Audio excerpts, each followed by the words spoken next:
ये जो चर्चा कुर्सी की होती है ना, कुर्सी से चिपकने की, कुर्सी पाने की, ये चर्चा आज महत्वपूर्ण नहीं है। गहलोत साहब ने कहा कि मैं तो छोड़ना चाह रहा हूं, ये कुर्सी कुर्सी मुझे छोड़ नहीं रही और ना आगे छोड़ेगी।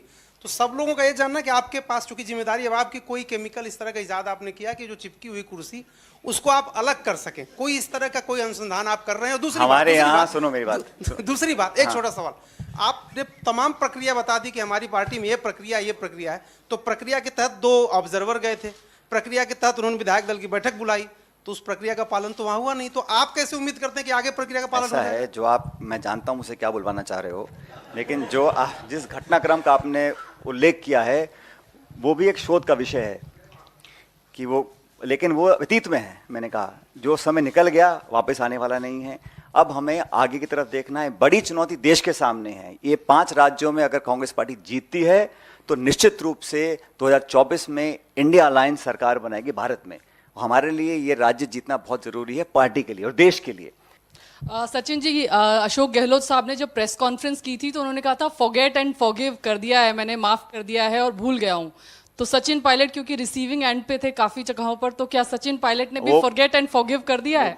वो मेरे लिए बोल रहे थे, खुद के लिए बोल रहे थे, आई डोंट नो, बिकॉज मुझे तो खरगे साहब ने बड़ा स्पष्ट, में आपके ही सवाल पूछा, मुझे हमारे आदरणीय अध्यक्ष जी खरगे साहब ने बड़ा स्पष्ट कहा था जब उनसे मिला था 5-6 महीने पहले। उन्होंने कहा था कि हम सबको मिलकर ये चुनाव लड़ना है। ये चुनाव कोई एक व्यक्ति चुनाव जिता दे किसी भी राज्य में, किसी भी देश में, संभव नहीं है।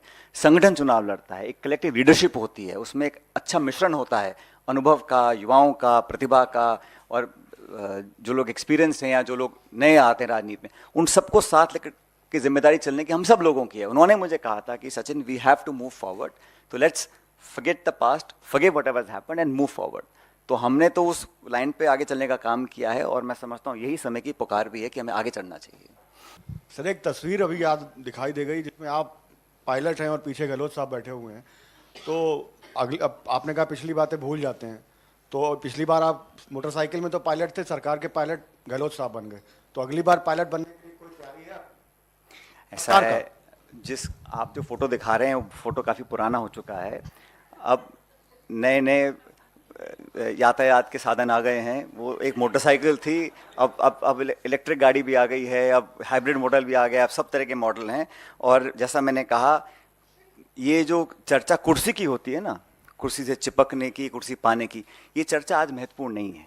आज देश एक बहुत नाजुक मोड़ पे खड़ा है और सबको चुनौती है।